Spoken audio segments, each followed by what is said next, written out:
Cordoba Foundation is 7 years old, just over. But over those 7 years, we are proud to have achieved quite a lot. And the most important and the most marked of those achievements is the fact that we have reached within both sides of our society, both the Muslim community as well as the wider British public. When we first started off, we started off stating quite a high aspiration, and that is that we wanted to see exactly what this relationship between the West and Islam as a concept, and Muslims as workers within Islam, where this relationship was going. After 9/11, and particularly after 7/7, the theses of Samuel Huntington and Francis Fukuyama were given prominence. When they first emerged in the early 90s, they were ridiculed by most, but after 9/11 and 7/7, some saw that a return to the theory of clash of civilizations was appropriate.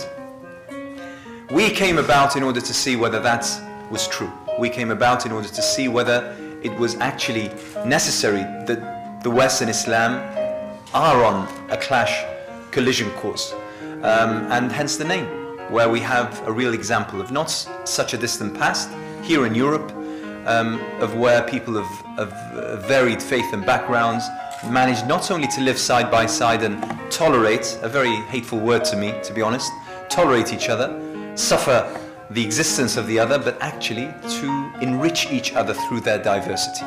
We are launching the second part in what we aim to be and hope is a trilogy of guides, of toolkits. And the issue of campaigning and political participation and engagement and the such is something which is crucial and central to this issue. There are three main elements. First of all, that it offers basic definitions of lobbying and explains its history. So this is basically, what does lobbying mean? Also, it offers, hopefully, a balance between information-rich material, i.e. the theory, the definitions and the like, but also the practical tips and advice. What we have is that section after section, page after page, we have written by specialists, people who are actually doing what they are talking about, and hence we have the real life experiences of those who are in the field.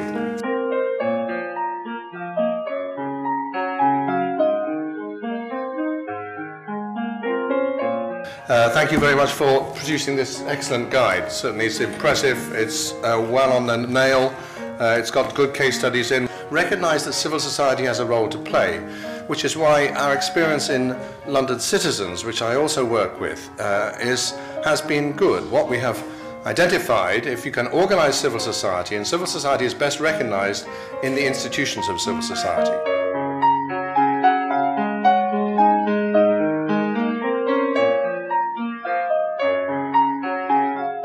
And so I just want you to be aware of the very powerful commercial lobbying that goes on the whole time in Parliament and the corruption that goes with it. In this excellent guide that has been produced, Effective Lobbying and Campaigning, it's unmasked a number of former colleagues of mine. Note they're all former colleagues of mine who've had problems of offering to lobby on behalf of companies and claiming they have a hotline to the Prime Minister, to senior civil servants, to all kinds of people in order to affect government policy.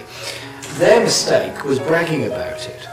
The clever lobbyists don't go around bragging about it, they just quietly go about their business. So lobbying is important. Now how do you go about it? Lobbying me to oppose anti-terror laws and stand up for human rights is very easy. You've just got to come and tell me about it and I'll vote against it. It's not a problem. And it wouldn't be very surprising and it wouldn't make a huge amount of difference.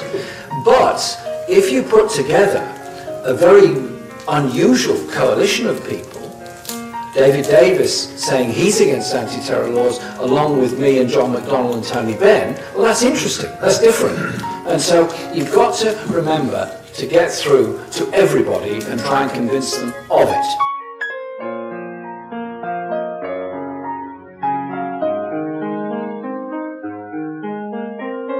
My name is Neil Jameson, I'm the Director of Citizenship Care. We've had a great evening this evening with the Cordoba Foundation. The launch of their booklet on lobbying is very impressive. The booklet is very impressive. It's an interesting debate. mixed group of people, and we have no alternative, I believe, but to not just to lobby, but to participate. Participation is what we are born for in public life, which is why this is added to the debate, and I'm grateful to have been here.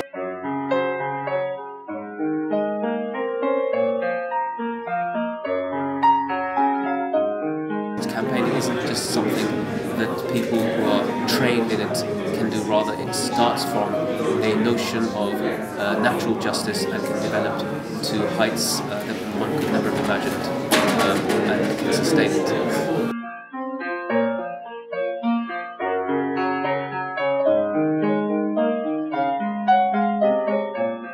Thank you very much for inviting me here this evening. I've learnt a great deal from this evening's event, and I wish the Cordoba Foundation all the best in the work they do.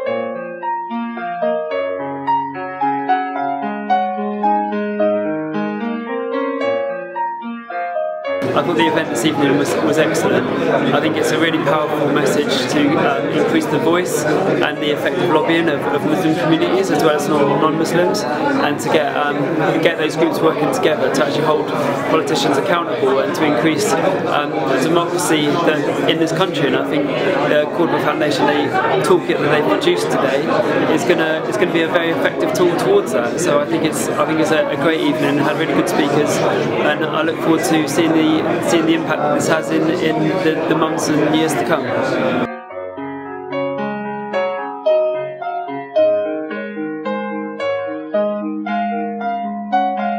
Truly inspirational. It's been long overdue. I think here the common person is really the silent majority, and we need to be much more effective in knowing how to lobby and campaign. I think that's really been in the domain of the rich and powerful, and the sort of like the poor, the marginalised, the BME communities, the Muslim communities. They're the ones that have a lot of issues that need to be addressed, but they simply don't know how to. And I think what the Cordoba Foundation have done is an amazing work to have real practical ABC 1, 2, 3 guide on how to lobby and effectively, and that's desperately needed.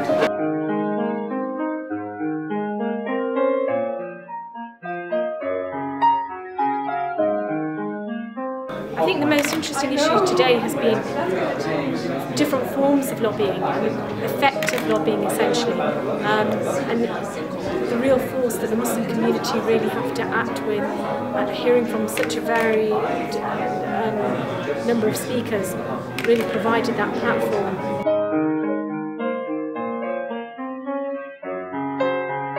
For me, what seemed to come across through the various speakers was the fact that it's all very well to lobby as an individual, but it's also equally very important to work together and bring people from different walks of life together, so that creates a critical mass. I think that makes it all the more powerful.